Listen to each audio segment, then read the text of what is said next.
Student, कैसे आप सभी लोग।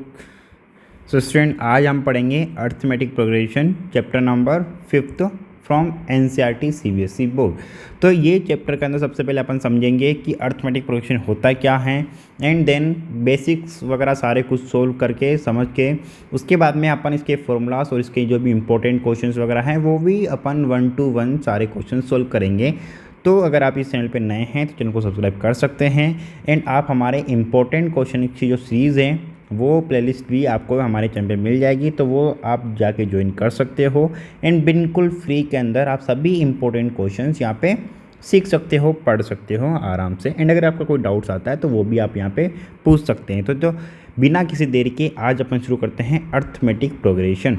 तो स्टूडेंट देखो, सबसे पहले अपन समझेंगे कि अर्थमेटिक प्रोग्रेशन होता क्या है या ये होता क्या है।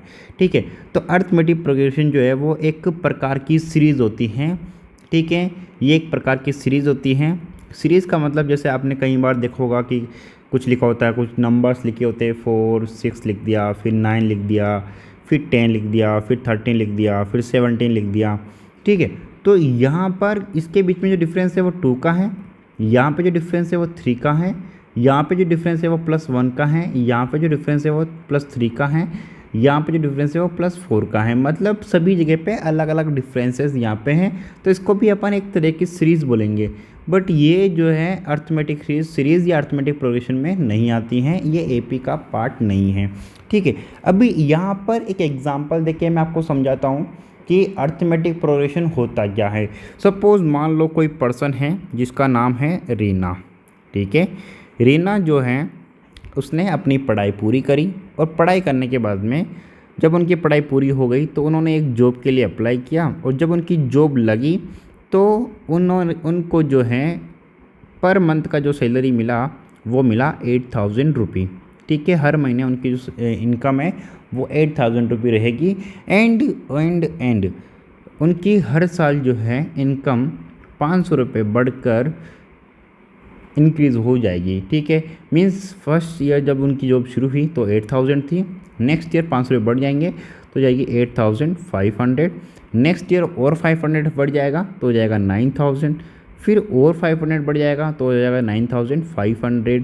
ठीक है, और नेक्स्ट ईयर जो है वो 500 बढ़ जाएगा तो ये हो जाएगा 10,000। ठीक है, इसका मतलब यहाँ पर जो इनकम जो बढ़ रही है वो सेम अमाउंट में बढ़ रही है। तो ये जो सीरीज़ बनने वाली है यहाँ पे 8000, 8500, 9000, 9500 एंड 10,000, ये एक होगी अर्थमेटिक प्रोग्रेशन का पार्ट। ठीक है, तो इसमें जो सबसे पहली जो टर्म होती है मतलब 8000, इसको अपन रिप्रेजेंट करते हैं ए से। ए का मतलब होता है फर्स्ट टर्म। ठीक है, तो ये हो गया 8000 क्या हो गया फर्स्ट टर्म। अब जिस अमाउंट के अंदर बढ़ रही है सैलरी उसको अपन बोलते हैं कॉमन डिफरेंस। ठीक है, जो कि सभी कॉन्जिक्यूटिव टर्म्स के अंदर जो डिफरेंस है वो यहाँ पे सेम है।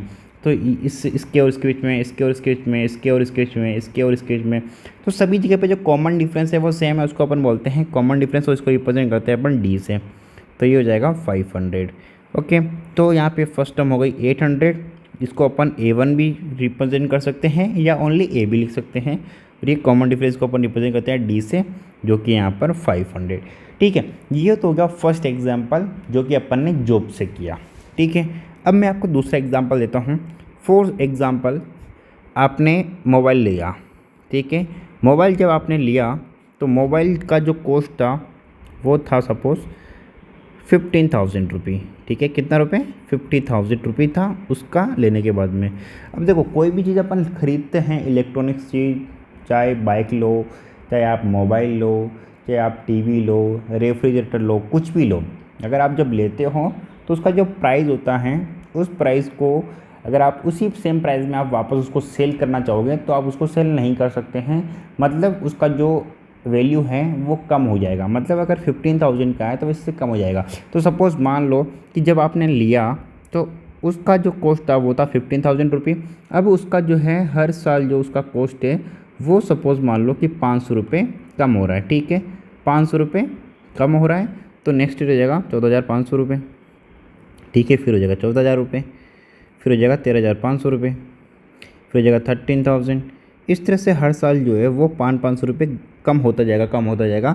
तो एक टाइम पे आके ज़ीरो भी हो सकता है। ओके, तो उस पर अभी अपन नहीं जाते हैं, बट हाँ हर साल जो है वो 500 रुपये कम हो रहा है, इसका मतलब सेम अमाउंट के अंदर कम हो रहा है। तो ये जो सीरीज़ बनने वाली है इसमें भी जो सबसे फर्स्ट टर्म है, जो सबसे पहला नंबर है, वो तो हो गया अपना a इज़ इक्वल टू 15,000। और किस अमाउंट में कम हो रहा है, 500 में कम हो रहा है। तो कम हो रहा है मतलब माइनस हो रहा है, तो इसका मतलब d कितना हो जाएगा, d हो जाएगा अपने पास में -500। ओके, तो d का जो वैल्यू है वो पॉजिटिव भी हो सकता है और नेगेटिव भी हो सकता है। ठीक है, उसी तरह से फर्स्ट टर्म जो है वो भी पॉजिटिव भी हो सकता है, नेगेटिव भी हो सकता है। ठीक है, डिपेंड करता है सिचुएशन पे। ओके, तो ये तो हो गया अपना कि अर्थमेटिक प्रोग्रेशन होता क्या है। ठीक है, और मैंने आपको ये भी बता दिया कि फर्स्ट टर्म क्या होता है, कॉमन डिफरेंस क्या होता है। ठीक है, अब मान लो अपने को कोई भी सीरीज़ है, मान लो सीरीज़ है अपने पास में, कोई भी टेबल है, किसी भी नंबर का जो टेबल होती है वो भी एक अर्थमेटिक प्रोग्रेशन होता है। जैसे फॉर एग्जांपल 2 की टेबल, तो 2 4 6 8 10 12, ठीक है, 14 16 18 20। तो ये भी क्या हुआ, एक अर्थमेटिक प्रोग्रेशन का पार्ट हुआ, क्योंकि यहाँ पे सभी नंबर्स के बीच में, कौन सी टर्म्स के बीच में जो कॉमन डिफरेंस है वो सेम है।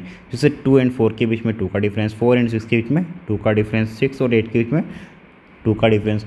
अब देखो ऐसा नहीं हो सकता कि जैसे 2 4 फिर यहाँ पे 6 और फिर यहाँ पे वापस 4। ठीक है, यहाँ पे +2 का डिफरेंस है, यहाँ पर -2 का डिफरेंस है, तो यहाँ पे +2 और -2, तो ये जो है ना फिर अर्थमेटिक प्रोग्रेशन में नहीं आएगा, क्योंकि यहाँ पे माइनस हो गया और एक पहले प्लस हो रहा था। तो सेम डिफरेंस जो है ना वो सेम होना चाहिए, या तो प्लस में होना चाहिए या माइनस में होना चाहिए, बट रहना सेम चाहिए। तो इसीलिए ठीक है, तो ये चीज़ को भी समझ लेना ताकि कन्फ्यूज़न ना रहे। ठीक है, जैसे इसी तरह से 3 की टेबल हो जाएगी, 3 6 9 12। ठीक है, तो ये भी अर्थमेटिक प्रोग्रेशन में आएगा। तो कोई भी नंबर की टेबल हो या कोई भी सीरीज़ हो जिसमें पहले वाले टर्म्स में और अगले वाले टर्म्स के अंदर और उसके अगले वाले टर्म्स के अंदर अगर डिफरेंस सेम है सभी टर्म्स के बीच में, तो उसका मतलब वो एक अर्थमेटिक प्रोग्रेशन होगी। ओके, तो ये हो गया अपने एग्जाम्पल्स।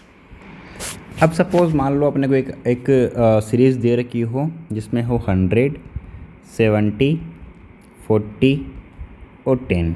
ठीक है, अगर अपने को पूछे कि ये क्या अर्थमेटिक प्रोग्रेशन में है, ठीक है, तो अर्थमेटिक प्रोग्रेशन है ये, तो यहाँ पे अपन देख रहे हैं कि यहाँ पर भी -30 हो रहा है, यहाँ पर भी -30 हो रहा है, यहाँ पर भी -30 हो रहा है।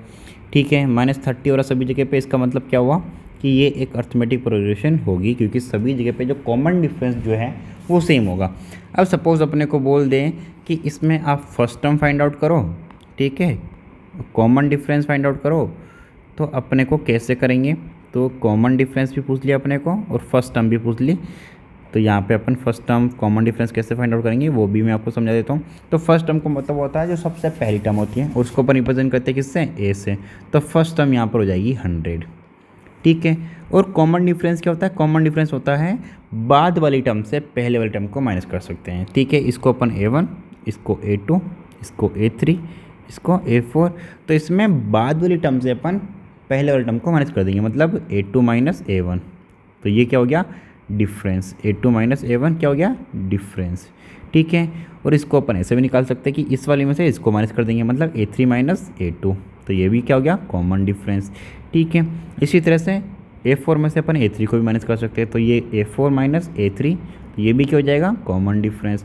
इसका मतलब क्या होगा कि ये भी D के बराबर, ये भी D के बराबर, ये भी D के बराबर। इसका मतलब इसको अपन लिख सकते हैं A4 - A3 is equal to A2 - A1 is equal to A2 A3 - A2। ठीक है, इस तरह से अपन लिख सकते हैं। तो ये सभी का जो कॉमन डिफरेंस है वो बराबर होगा, और अगर बराबर होगा तो वो अर्थमेटिक प्रोग्रेशन भी होगी।